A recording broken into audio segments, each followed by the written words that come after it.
Hey everyone, Curse Deck Builder here, making our way to 10,000 decks assisted, and here we are looking at budget cards in March of the Machine. This is something I like to do every now and then. We go back and see what kind of sets there used to be. There's so many sets coming out, your mind can forget really quickly what happened just the year before. And in there we can find some really good cards at very cheap prices. I find nowadays all the value in sets, it's very much so at the top, like Commander staples, constructed format staples, or really fun jank and mythics. But we sometimes miss some really decent good cards that are, under $1 or under 50 cents. I did an episode on this on Phyrexia All Would Be One last week, and I got a pretty good response, so I thought I'd make another one with March of the Machine. I don't know how often I'll make these. I kind of wanted to jump and make a second one, but, I will run out of sets if I do them every week, so it might be availability and the amount of energy I have to to do them. But if you think of any cards I haven't mentioned, in this video and you want to shout out, please post them in the comments below. My cards that I'll be mentioning are the ones I like and the ones I want to put in decks, especially cards that I like to put in like $50 or $100 budget decks. So, the value has to be really good with the price being very low. But if you see some like $1 to $2 cards that you really like and you want to shout out, please comment below. I'd love to read them. So without further ado, let's look at the cards I want to talk about.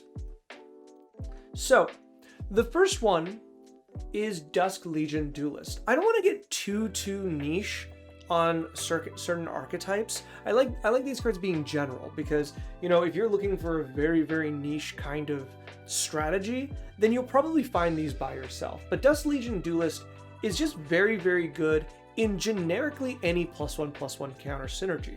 Whether this be like in the tribes or the kindred decks that it already belongs to, Vampire and Soldier, but generally anything that can just throw around +1/+1 counters.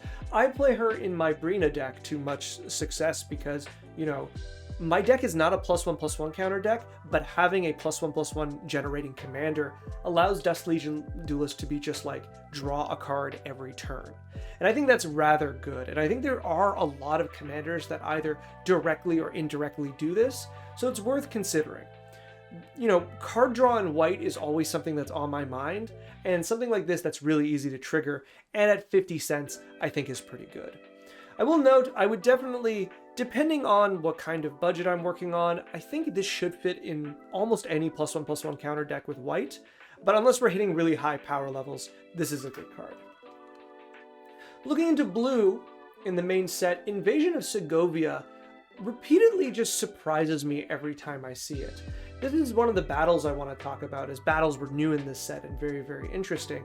At under $1, at 84 cents, this is good. I would put this in almost any kind of either prowess or spell slinger with a creature focused deck, especially at $100 or less. This card not only generates some tokens for the strategy, it's a siege that's easy to break and allows you to just have Convoke. If you think of this card as like a delayed, 4 mana at the end of your turn, 4 of any color of creatures you have kind of setup, it's a lot easier to picture it that way. If you're trying to think this too much in the strategy of breaking sieges, it might not get as good, but if you're like in blue-red and you can play this on the siege side, use some direct damage to break it, and then now you have, untapping 4 creatures and all of a sudden each turn, and you can use that mana, that Convoke mana, to power out more cards. I think you'll have a lot of success with this, especially if you think cards like Young Pyro, cards like Iconoclast that like just generate a lot of tokens on cast. This kind of slots into there as a really nice payoff for those kind of strategies. So this is one I particularly like. Another one in blue that I'm also noticing is very cheap is Omen Hawker. If you're like me and you do like artifact engine decks or any kind of engine decks with a lot of moving parts, having Omen Hawker as a 1 mana, put 2 mana towards like a lot of artifact engine cards. I'm thinking recently we have that 2 mana, I think it's something collection from is it Cauldron? Is it Eldraine? That's the one. From Eldraine, that's 2, tap it, discard, draw, discard, and then create a treasure. Omen Hawker is a very good card that can slot into that. And that's not even including a ton of other kind of artifacts that you can sink mana into, or lands that you can also sink mana into for activated abilities. So Omen Hawker, especially at this price, is very good in very, very cheap decks, and I think pretty decent in low to mid power engine decks. Especially if you're playing like a Lurrus deck that has that kind of, because of that restriction, you can put Omen Hawker in there pretty easily, and I do like that. In black, one of our cards is Archpriest of Shadows. Now this is a card I keep seeing on EDH Rec and Reanimator decks, and I don't know if the price is a part of that, but at 36 cents, this isn't a bad card at all. I sometimes do at higher powers prefer like a reanimation card, especially on a creature, to immediately reanimate, but a lot of strategies, seeing this as a repeatable reanimation, repeatable recursion, it's a lot of R's, but like a repeatable reanimation card, this is very, very good. Especially since that first backup allows you to put it on a more evasive creature to get that first hit for sure. I think it's very impressive. As a 4/4 with Death Touch, I don't know how much I like it in combat, but its ability to pick your like weakest opponent or your opponent with the least amount of creatures, or just with a commander they won't block with, Archpriest of Shadows does represent quite a few reanimations, and I do like it. Ayara, I just wanted to mention Ayara. Ayara's not the kind of card I particularly like, but it's a very unique effect in 2 colors, and I think both sides of Ayara are pretty good. And if you're looking for a real budget, being able to get her under like a quarter can be really good for $50 decks, or decks that are even pushing that boundary at $100 and you need some cheap stuff in. Ayara does something really, really interesting, and it's hard to replicate. Even if you're mainly looking at her for the second side, I think she's fine. I personally don't like the fact that her ability is the permanence mana value. I prefer it to be the power, but all that in mind, I think it's still rather strong. So if you're looking for aristocrat stuff in red and black and you're on a strict budget, this is a nice pickup, but nothing to really write home about. Invasion of Fiora is the last one I want to talk about in black, I'm pretty sure. And the main reason for it is how often do you see a less than 50-cent board clear? It's not very often, but you do see it now and then. Now, I think part of the reason it's so cheap is not just this is a very widely open set. I think the fact that it will either leave commander creatures or only destroy commander creatures in commander is really notable. But if you're in legendary, or even if you're not, this is a very, very interesting pickup because it allows you to set up certain boards to take advantage of this. I will also note that, like, especially at $50 decks, getting this board clear under $1 is just really, really nice. On the backside, Marchesa, one of my favorite characters in Magic, is really, really good, but even then is just kind of an upside of casting the front side. I think generally you're just happier with the Invasion of Fiora, and that sometimes getting Marchesa is cool. She has a weird kind of pseudo-Monarch ability, but I think generally the best thing you can do is just cast this side. In red, we have 2 Ren cards that I kind of like for their card advantage properties or their card selection properties. Ren's Resolve is very straightforwardly a nice impulsive draw card. They don't print a lot of these, and I do suspect this will go up in price over time, so if you have the means to pick up a few, I would pick them up. Likewise, Into the Fire has a very unique set of abilities that I think are just generically good. I'm not quite sure why they're being slept on, but at 20 cents, at 25 cents even, a $50 deck will be really happy to get this. I personally like the kind of refill your hand aspect of this, but Into the Fire is, the damage portion of this I think is fine too. Obviously it'd be much better at an instant speed, but you know, there's only so much we can get, and I think this is pretty good. The one I really like from red is Beamtown Beatstick. Now, if you ever find yourself finding my cube, you will know that I really like small creatures that hit hard, that get certain forms of evasion. And Beamtown Beatstick is just like a really good mix of these things. It's cheap to play, it's cheap to equip, it gives menace, and it generates treasure tokens. Now, not every deck kind of wants this because, you know, you need the creatures, and you need to, you know, have the mana to equip and also want to equip, instead of, like, you know, tapping out every turn to play better or like bigger or better spells or ramp up. Beamtown Beatstick is kind of like giving you advantage for attacking, enabling those attacks, and also, you know, staying around should the creature get removed. So to me, this is a collection of things I really value, and I don't know how much other people do, but if you are even pseudo in equipment, I think it is an interesting card to pick up. If you are in a deck that likes attacking, I think it's an easy pickup. And if you want treasures, and it is hard for your deck to make treasures, or you don't want to go too much into them, this card also very much so is good. I think it's just really, really good, especially if you get a few hits in, and that menace is deceptively good when it's so accessible. Moving into green, this is a card I'm really unsure of, but it being under 10 cents to pick up is staggering to me. And the reason I think this is cool is specifically for the warrior subtype. If you're in Kindred, and I did say I didn't want to be too specific, and this isn't only in warrior decks, but it is something that, like, in a warrior deck, card advantage is kind of hard to come by outside of like some generically good stuff, in green especially, which is very much so expensive for a small budget deck, whereas Doomscar Warrior backup and itself will be able to dig a little bit through your deck, find a land or a creature and put it into your hand. And Kindred decks, or very much so creature decks, will really appreciate that, and itself being a 4-mana 4/3 trample is pretty good. So despite it being a very, very, very cheap card and generally mediocre, I think if you're playing in a budget, I think if you're playing to be tricky, this can be a very, very interesting card. The real green card that I want to talk about, as it is a card I very much enjoy, is Invasion of Zendikar. I thought I would see a lot more of this card, but I never see it around.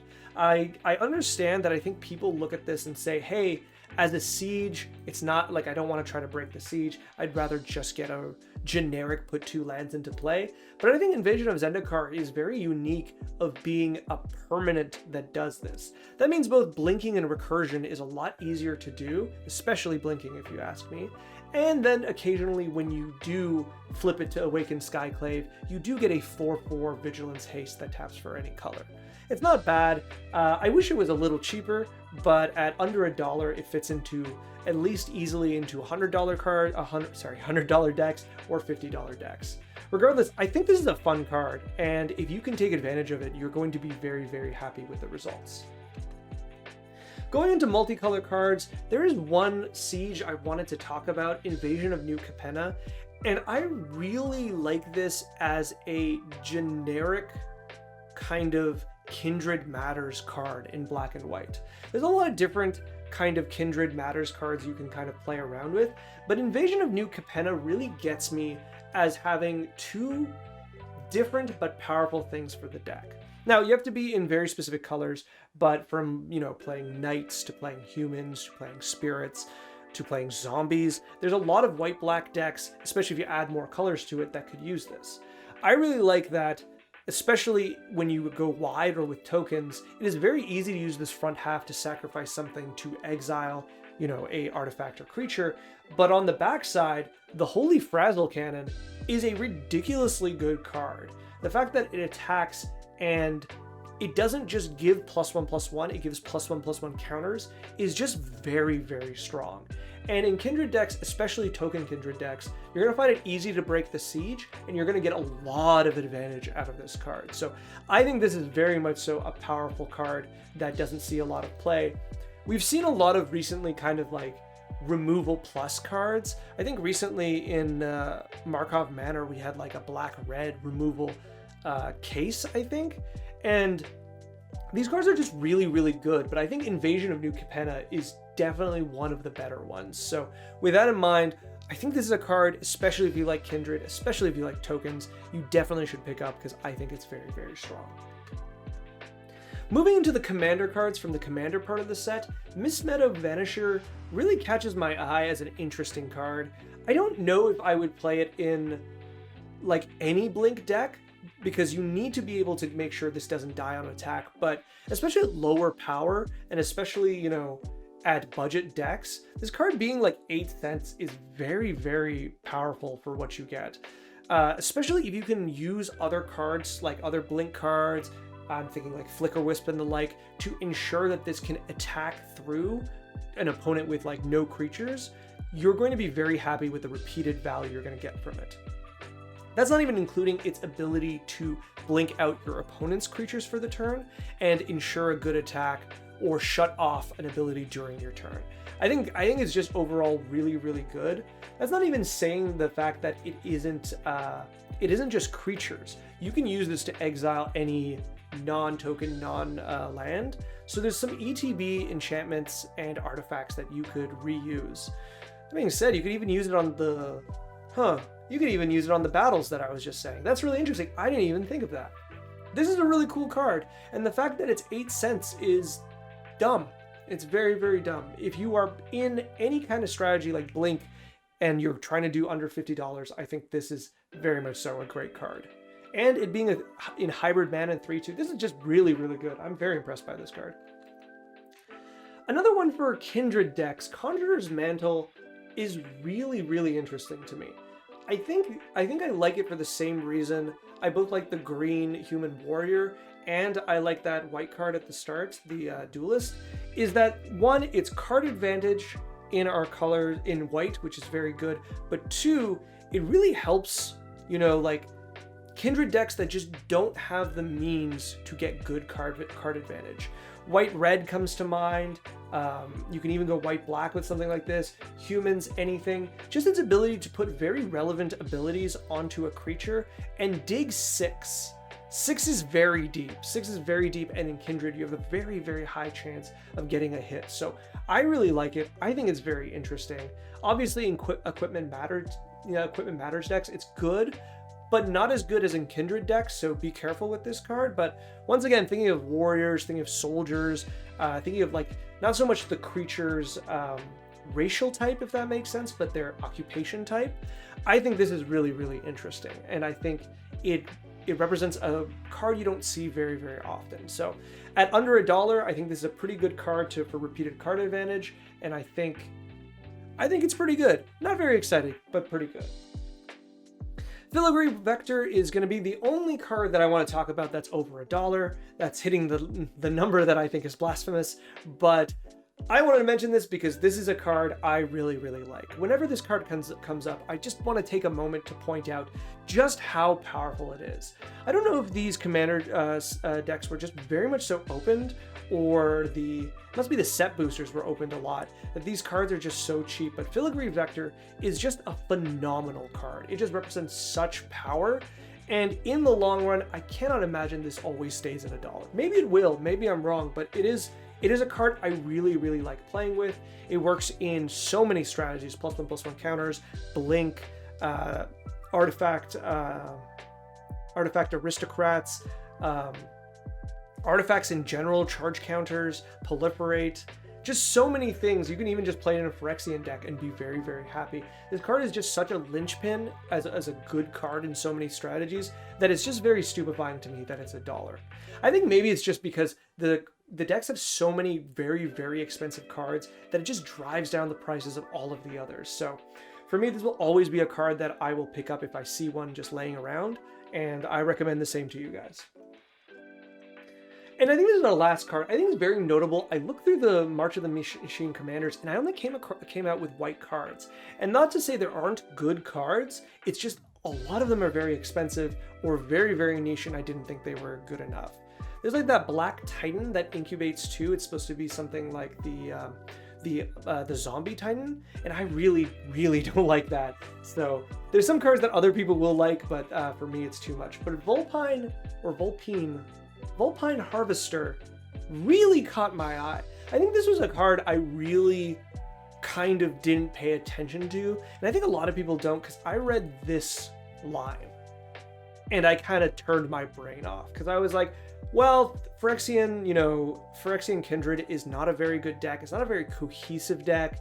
I don't really want to play it. Let's just move on. And then I started thinking, what if we just replace this with whenever this creature attacks, right? Whenever this creature attacks, return target artifact card from your graveyard to the battlefield if its mana is less than 3. And then when I thought about it that way, I started to warm up to this a little more. Now, it's still got some limits. It is not an ETB, it's an attack. But it reminded me a lot of Sun Titan, and it reminds me specifically of Sun Titan for artifact decks. So if you are in artifacts, if you are on a budget especially, but generally if you've been playing artifact decks, artifact aristocrats, or any form of engine that's sacking pieces, think of Vulpine, think of the Harvester, think of this fox as like another Sun Titan style effect that can reanimate one of your artifacts on attack. And with that in mind, I kind of like it. Now, it will depend on the power level of the deck, and how reliably you can give it haste and how reliably you can protect it. But something that has equipment, which white artifacts tends to, something that can guarantee this to survive or give it haste, I think you have the means of making this card or using this card in a very strong way. So I think this is the one that's caught my eye the most because this was the first time I took a serious look at it, but it is a very, very interesting card and it's cute to boot. So what can you do? Coming to the commander portion of this, and I mean literally the legendary creatures, I have one to mention and then a bunch to mention at once. And the one to mention is Helioid. I cannot believe this card, you can pick it up at 29 cents. That is absurd. If you're building a very cheap commander deck, this is a very good commander to put on there. He is very, very strong. You have to jump over the hoop of paying 7 mana for him because most likely you want to flip him immediately. But the power of Helioid, the Warp Eclipse, is just unfounded. I, a long time ago, made an episode on this deck, and I really, really like it. If you find this interesting, go watch that episode. I think it's very, very good as a commander, and it's just a really interesting kind of build. And with it being so cheap, I find it hard not to kind of daydream about the kind of deck you can build with him. So I thought that was worth noting. And then the big collection here is the and creatures, if that makes sense. This is a huge collection of cards we have here. All of the creatures that are 2 creatures working together. Now, I'm pretty sure some of them are a little more expensive than I would allow in this. Oh, hi. I forgot you were in here. That I would allow into a budget look, but the majority of them are really, really cheap. Borborygmos and Filblethip, for example, is a mythic you can pick up under $1, under 50 cents even, which is really, really dumb.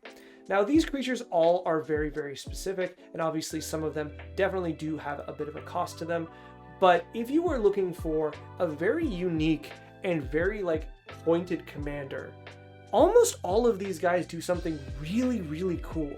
And almost all of them have just, been forgotten because they just all came out at the same time. They almost stupidly came out all at once, and we were overloaded, and we just forgot them. But there's so many here that are so cool, especially ones that I've wanted to build, like Slimefoot and Squee, or Zimone and Dina. These cards that really catch my eye, that do very, very cool things, I think are very much so worth taking another look at. If you have some time, or if you have some creative block and you want to get some ideas to build something, I would start here. I can't imagine any of them are worth very, very much, and you can build some really, really cool things out of them. And that's it for me in March of the Machine. I know I missed a lot of cards. This was a set with so many interesting cards, so many interesting battles. So if you've got cards that you think I've missed, or you want to share that you think we can pick up on a budget and, use them in our commander decks, please comment below. I'd love to hear from you. Thank you so much for watching. Good luck and happy deck building.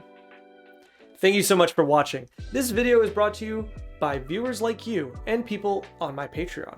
If you'd like to send me another draft of this deck, or any deck, there is a link in the video description down below. And if you'd like to make your deck one of my donation decks I work on, there's a link there too. Finally, if you'd like to like, comment, subscribe, I would be very appreciative. It helps the channel quite a bit. Thank you, and good luck in brewing and building.